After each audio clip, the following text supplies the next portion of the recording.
எங்க அப்பத்தா கிளவி சொல்லிட்டே இருப்பா. வெள்ளிக்கிழமை துர்க்கை அம்மன் கோயிலுக்கு போ, எலும்பச்சம்பழத்தை அரு, புழிஞ்சு நெய் போட்டு தீபம் போடு, நல்ல கணவன் வரும். யாரு? எங்க அப்பத்தா கிளவி. அதோடு விடமாட்டா. வெள்ளிக்கிழமை விரட்டுவா. ஓடுறி ஓடுறி போய் துர்க்கை அம்மனுக்கு போடுறி விளக்கு. ஓடி ஓடி போய் எலும்பிச்சம்பழத்தை அறுத்து நெய் தீபம் போட்டு ராகு காலத்துல போட சொன்னா. ராகு காலத்திலேயே போட்டேன். ஒரு நாள் சொல்றாங்க, பொண்ணு பார்க்க வர்றேன்னு சொல்றாங்க. சொல்லும் போது மனசுக்குள்ள ஒரு பயம் இருந்தாலும் ஒரு ஆசை. அந்த ஆணழகன், அந்த பேரழகன், அந்த பௌர்ணமி நிலா எப்படி இருக்கு எப்படி இருக்கு? ஏன்னா எல்லாருக்கும் ஒரு ஏக்கம் இருக்கும் இல்ல. கோபிநாத் சொன்ன மாதிரி எனக்கும் அந்த ஏக்கம். உடனே அந்த கூட்டமா வர்றாங்க. பட்டாளமா வந்ததுல எது மாப்பிள்ளைன்னு தெரியல.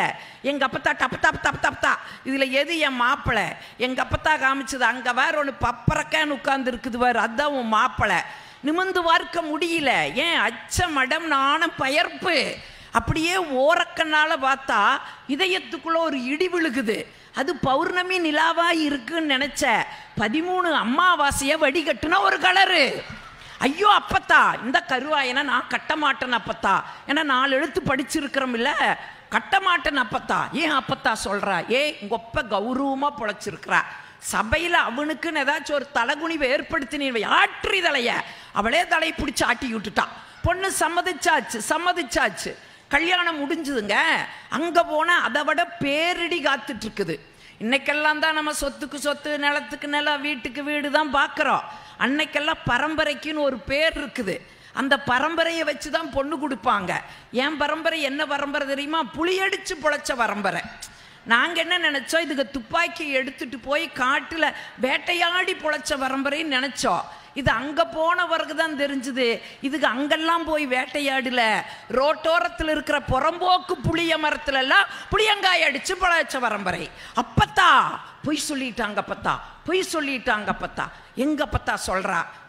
1000 பொய் சொல்லி கல்யாணம் பண்ணுன்னு சொன்னாங்க. அவங்க ஒரு பொய் தானே சொன்னாங்க. போ முடிக்கிட்டுட்டா.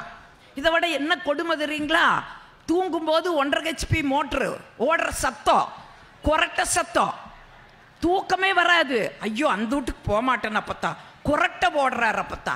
எங்க அப்பத்தா இடிச்சு மறுபடியும் போ, அந்த வீடு அவங்க தான் உனக்கு தெய்வம், அந்த வீடு தான் கோயில், லாபமோ நஷ்டமோ போ, அனுசரிச்சு போ அப்படின்னு அனுப்பிச்சு விடுறதுக்கு ஒரு அப்பத்தா கிழவி அன்னைக்கு வீட்டில் இருந்தா. இன்னைக்கு வீட்டில் அப்பத்தா கிழவி இருக்கிறாளா? ஒன்று ஞாபகம் வச்சுக்குங்க, வீட்டில் ஒரு பாட்டி இருக்கிறான்னு சொன்னா ஒரு மருத்துவமனையே அந்த வீட்டில் இருக்குதுன்னு அர்த்தங்க. ஒரு பல்கலைக்கு அதே மாதிரி ஒரு தாத்தா வீட்டில் இருந்தாருன்னா ஒரு பல்கலைக்கழகம் அந்த வீட்டில் இருக்குதுன்னு அர்த்தங்க.